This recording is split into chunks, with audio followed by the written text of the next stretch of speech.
Welcome to day 7 of our February Scripture Challenge. Today we are looking at the 7th chapter of the Gospel of Matthew as we make our way through all 28 chapters. Today we are going to be finishing up the Sermon on the Mount.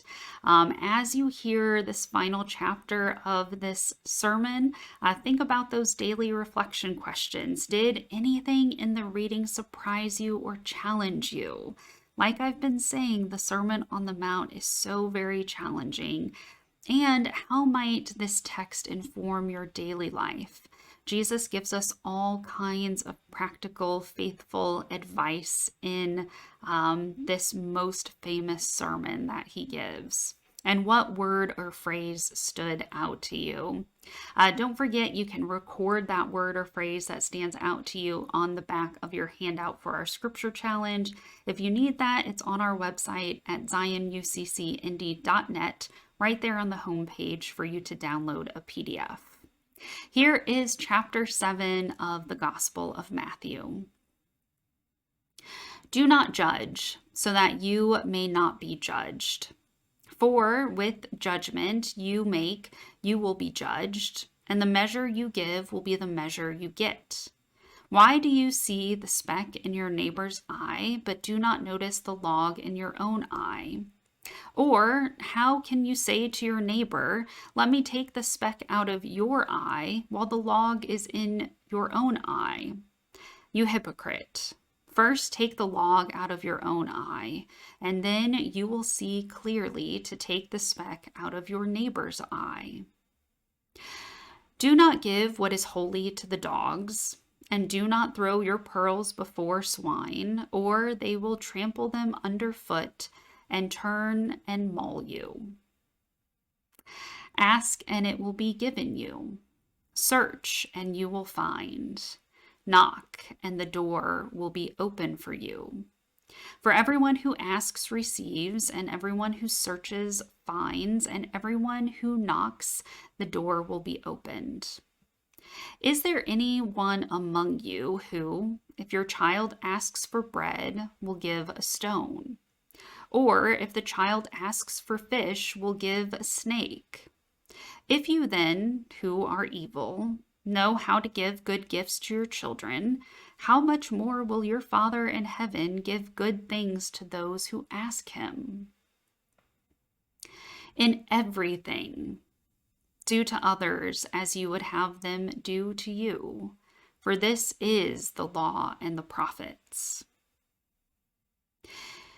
Enter through the narrow gate, for the gate is wide and the road is easy that leads to destruction, and there are many who take it.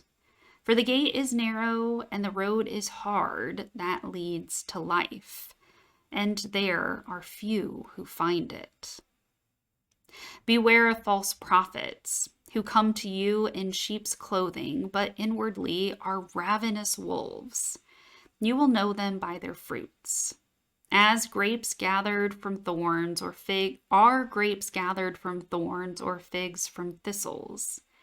In the same way, every good tree bears good fruit, but the bad tree bears bad fruit. A good tree cannot bear bad fruit, nor can a bad tree bear good fruit. Every tree that does not bear good fruit is cut down and thrown into the fire. Thus you will know them by their fruits.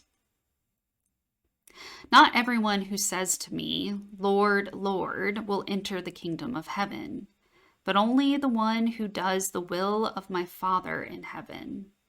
On that day many will say to me, Lord, Lord, did we not prophesy in your name and cast out demons in your name and do many deeds of power in your name?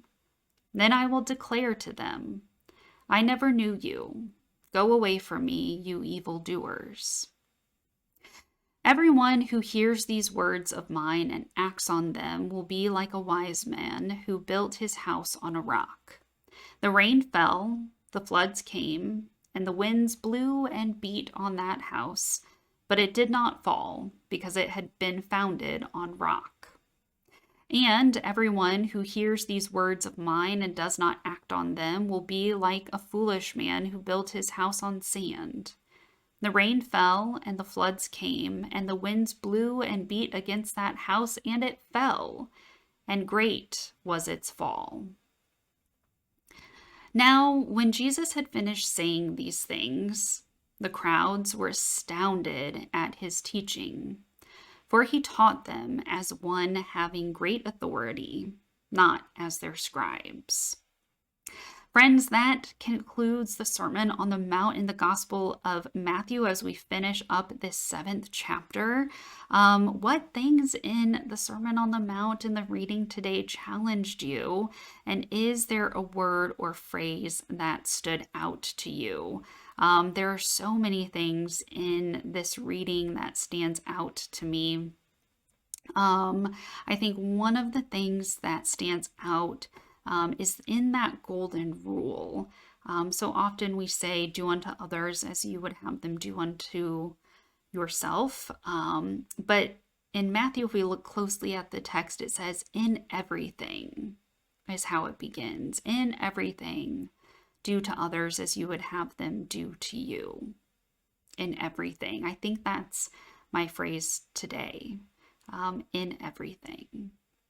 Friends, I hope this first week of our scripture challenge has been rewarding and fruitful for you. I hope you continue on this journey with us as we begin another week of reading the Gospel of Matthew.